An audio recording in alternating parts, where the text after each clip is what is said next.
首先係物業入嚟嘅大門，旁邊就係飯廳，可以擺到6至8人飯台同埋儲物櫃。客廳位置一邊可以擺電視櫃，一邊擺梳化啦。前邊就有個露台，對住就係內園嘅景觀，仲望到泳池添。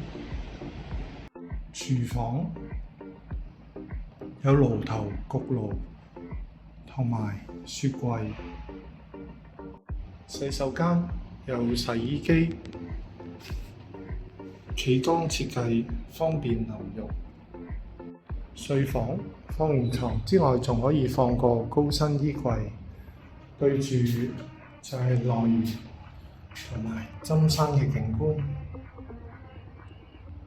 大啲嘅房間，放完雙人床，右手邊仲可以放個高身衣櫃，出邊仲有個露台，對住亦都係泳池同山景。